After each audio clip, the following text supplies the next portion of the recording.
My great-grandfather had a whole other wife with 7 children he told no one about. Edit. If you're descended from a large Hastings or Brown family from Lancashire, let me know, lol. Not really disturbing, but I found a restraining order against my mom banning her from entering our local grocery store. I will never know that story. I received a phone call from my late husband's girlfriend the day of his funeral. She was phoning his cell phone, which I had turned off while he was in the hospital. She told me that my husband had been paying her rent for the last year. The bank had recently foreclosed on our house. I had no idea he was unfaithful to me, but she knew all about me. Apparently the story is not uncommon. Brother-in-law's best friend rang him distraught after going through his recently deceased, much older sister's papers. He had discovered that she wasn't his sister as he had thought for the last 70 years, she was his mother. Usual story, teenage pregnancy, went to a convent to have the baby, gave it to mum to bring up. He apparently had a good relationship with her, and he was upset because she couldn't tell him the truth. My BIL died in an accident, and his wife found out by going through his phone that he was sleeping with several other women, many of whom were pretty close in our friend group, and some were also married. It was quite awkward and got pretty messy. After my grandfather's death, we were cleaning out his old house and I found an envelope with paperwork that basically said my dad had died by suicide. I had been told as a kid that it was a heart attack. It was a shitty way to find out the truth. My uncle had a son he never told us about for 25 years. I had a brother who had some paranoid delusions, FBI, CIA following him, spying on his apartment, etc. We, my brothers and I, had tried to get him help and he would just have no part of it. After a few years, it seemed like it had gotten better. He stopped bringing it up and we felt like it must have just passed. After he died, we found his journal and it was just horrifying.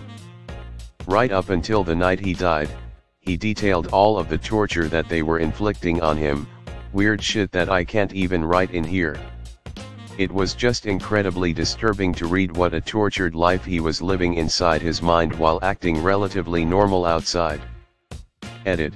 Many people have asked me to go into more detail on what he wrote. I can't go into much detail, it's hard for me to write about. Briefly, he believed that they were using some type of focused energy beam to torture him. They focused on different parts of his body at different times. Every noise that an appliance made was proof of electronic surveillance. Every bump on the wall or person walking in an adjacent apartment was a message from either the bad FBI agents or the good FBI agents. It's disturbing in a way. My great-grandmother went into the military after committing a crime, and in the military she confessed to a judge who punished her by extending her military contract and forcing her to serve in the war. I never knew what happened until way after she died and I had asked my dad about it. There was a pedophile in her neighborhood who was touching kids and he was going after boys. My G-mama mutilated his wank and beat the crap out of him when she saw him try to lift 2 boys. My great-grandmother killed her husband when she was blacked out from alcohol.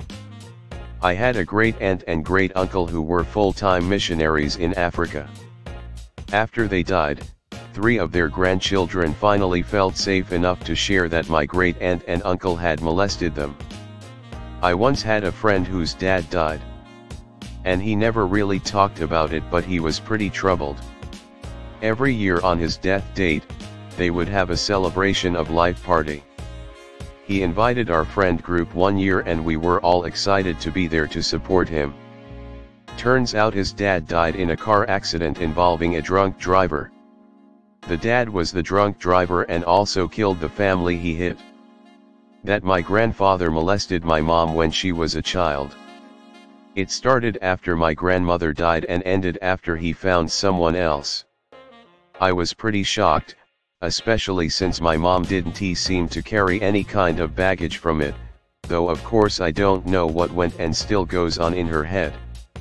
Something that made sense though was how she always made sure my brother and I were either in her room to sleep whenever we stayed at Grandpa's place, which wasn't too often, or in the room next to hers. We were never alone with my grandfather, and we never had a warm or loving relationship with him. He was cold to us and we never really got attached to him, and we visited him maybe once a year. I think my mom felt obligated to have a relationship with him for some reason, but she was always very protective of us, and my brother and I were never victims of his family friend that passed was having sex with young male prostitutes, had his wife hooked on drugs that he provided with his doctor's license, and had spent all of their money even though they had been rich, so that they were destitute and his wife and kids had no idea. She lost the house a month after he died unexpectedly. She and her kids are doing fine now. She's recovered and remarried. That for the first few months my mother was pregnant with me, the entire family thought she was dying from an ovarian tumor. She was 41 and it was the 1960s, her doctor at the Navy hospital just assumed she was too old to get pregnant. Edit, fixed spelling. My grandpa had stashed what would be worth millions today and proceeded to convince his family they were poor and had almost no money. His family lived in poverty while he lied to them all. That my aunt that was stealing from my grandmother. The aunt was withdrawing money out of my grandmother's bank account even after she died. The aunt said my grandmother had a gambling problem, but there was no way my grandmother could leave her house by herself. That was why my aunt had access to her bank account. Means I don't have to see my aunt again, which I am happy about. When my great-grandmother died, my grandma introduced her half-sister to the family. Apparently my great-grandpa had an affair. The funny thing is that she went to school with my grandma. No one wanted to tell my great-grandma though. Edit, I literally typed this so poorly with multiple errors in spelling. Oh well. That they didn't die when we thought. Here's the deal. My mom was raised by her mom, now 92, and an evil old bat, and her stepfather, who molested her. Where was Dad? Died when she was 11, allegedly. That's what my grandmother said. This would have been around 1961. Flash forward to 2015 and my sister is doing genealogy work on the family. Finds out not only did my biological grandfather not die in 1961, he died in 2005. And had 5 more daughters, one of which he gave the same name as my mom. So my mom got cheated out of a potential relationship with her dad by her liar of a mom, who moved and remained hidden from her ex, my mom's real dad. My grandmother moved down to Texas from Virginia to stay in a nursing home and basically make my mom and dad's life hell. We went to visit one weekend and she came over for dinner. And I dropped the bomb on her that we figured out she'd been full of shit for 50 years. She then had the nerve to act offended. My dad told her to STFU. My buddy's mom totally killed my buddy's dad. She had taken a life insurance policy out on him 6 months before he died, and he died from not taking his medication that he'd taken no problem all of his life. My buddy was away for the weekend, so wasn't he home when his dad died. After his mom died, we found out she'd taken a life insurance policy out on my buddy at some point too, and she'd also forged his signature to sign over my buddy's dad had left to him. She also faked illnesses to get prescription drugs and had little books filled with info on what she'd sold and how much she'd made from selling them. So my neighbor sadly committed suicide 2 years ago, and from what I had always seen was that she was really happy and positive and nice. But apparently she had attempted over 10 times to commit suicide. So that was really sad. I went through a nasty breakup with my oldest kid's mom that lasted several years. We were never married and she was crazy as hell, so she told the hospital she didn't know our kid's father just so she could have leverage over me. You know, like a sane person does. Years later, and after several investigations into child abuse, she lost custody. Over the next several years we kept getting oddly specific complaints about things going on in my house and my daughter and her stepmom specifically. Dumb shit like matching clothes or details about how we do time out.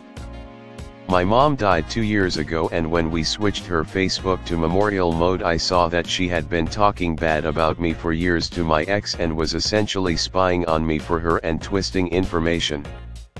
I'm guessing it's because she felt bad for a mother that lost her kid, but it was still a dick move. It's been 2 years and I still refuse to visit her grave with my siblings and haven't shed a tear for her since. One of my best friends died suddenly and clearly didn't have a chance to clean up his affairs beforehand.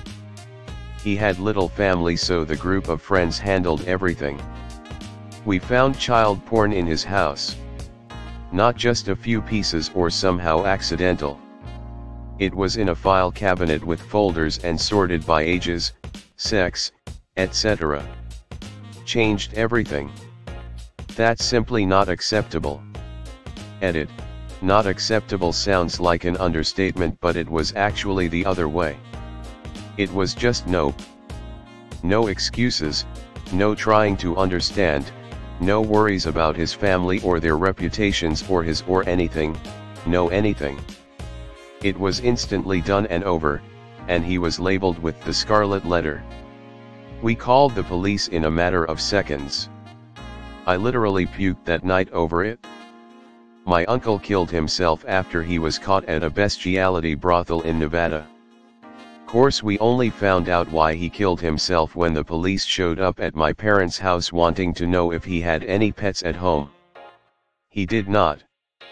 An old, rich man my mom used to run errands for not only offered her to sleep with him, but he also told her he couldn't wait till I was 18, I was younger than 12 at the time, and tried to make an arrangement to pay for my presence once I was 18. One of my good friends was shot last year. He was one of the nicest guys I knew. He always calls everyone he knew, checked up on them, made sure everyone was okay, and was really supportive of everyone. Move forward a week or two after his murder, someone was arrested due to a murder that happened a few days before my friend's. Turns out the guy who was arrested was the cause of multiple murders, yet he had perfect alibis, everything, except we later found out that my friend was working for him, was getting paid 5-10K per person. When my friend got murdered, it wasn't a random shooting. It was a revenge hit. No one saw it coming, but everything soon made sense. My grandparents were horrible to my mom, telling her she deserved other kids hitting her or not believing her when it happened, telling her good, I'm sick of you anyway when she threatened to run away, physical abuse, spending as little money as possible on her, never showing any kind of affection, etc. I never knew them that well and I'm kinda glad for it, tbh. My grandfather passed away last spring. Found out he been verbally and sometimes physically abusive to his 4 sons, and verbally abusive to my grandmother their whole marriage. My grandmother had been making plans to leave him with my father and uncle's help when he fell and broke his back, so she stayed with him until he passed a few months later. All of this was hidden from myself and the rest of the grandkids. My mom quietly told me a few days after the funeral. I'm concerned she only told me 'cause my father may be doing the same to her, but she denied it when I asked. That not only did grandfather physically, emotionally, and sexually abuse me, but also my mother and 2 aunts. And my grandmother knew the whole time and had been confronted by all of them about it, and she did nothing. I still can't look at her the same to this day. He's dead, but the memories aren't, and she refuses to talk about it to this day. My grandpa was one strict, by the book son of a bitch, but after he died, we found a bunch of weed in his closet. My father-in-law had a secret love child, we are not even sure he knew about them. He has been dead for 11 years, we found out about this person 2 years ago. My mum's uncle stole my grandfather's gun and killed himself. Afterward they found out that he had been hiding in his ex-wife's bathroom for hours waiting to kill her and their kids, but gave up because they took so long to come home. They were pretty messed up after that and never really recovered. Not really disturbing but definitely raised some questions. When my great-oma passed away last year we found a photo album she had hidden in a closet that was full of photos from World War II. We don't know for sure because she never talked about it, but from the photos it looked like my great-opa was a Nazi and they lived quite the lavish life during the war. It caused a bit of a rift in the family, but still, we don't know the actual facts. We do know that my great-opa was captured in France and when the war ended they came to Canada. Neither of them ever talked about the details. Edit, on mobile. So sorry if the format is terrible, wow, I did not expect this to gain so much attention. My mom and I tried googling my great-opa's name, although we suspect he changed it when coming over. We found records of his brother who died in battle but none of him. They had a popular last name as well. My oma, great-oma's only kid, doesn't even know much about her parents before they came to Canada. She was 4 or 5 when they came over and doesn't remember and was told never mind when asked. As someone who loves history, I found it very interesting. For all we know they could have been forced into joining. Although my mom feels that they both supported the Nazi Party just from what she remembers of their personality and the odd comments they would say. I wish I had more answers for people and myself, but I loved reading through everyone's comments, all the stories. The amount of incest, child abuse, child porn is way too high in here. People are fucking animals. My grandma, Dad's mom, was one of my favorite people before she died when I was 14. She was extremely sweet, generous, and gave good advice. My brother and I stayed with her and were alone with her all the time, and she never mistreated us or in any way acted unusual.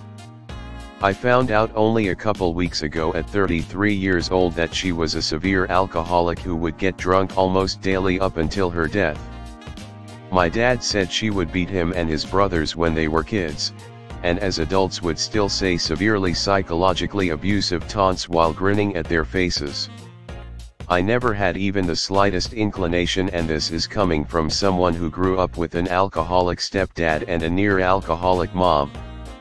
I had the best grandpa growing up. Like typical movie grandpa. He was perfect. Spoiled us like crazy, great corny jokes, always had crazy silly stories. Always saved the day. Just the best man I knew. After he passed, one of my aunts told me and my little sister he had cheated on my grandma with her own sister multiple times. We never knew. Wish she never told us. This happened just today. News story was published about an outlaw bikie gang boss who was shot in the head.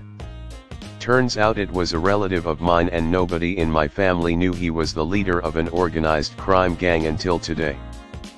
Found out my grandfather was wearing a toupee for most of my, and his, life that I had known him. Only found out about it when we were going through old photos and my dad remarked about it. Never saw him the same in photos again. Edit, wasn't expecting this to blow up, but thank you all so much. This is one of my first posts on Reddit and it means a lot to me.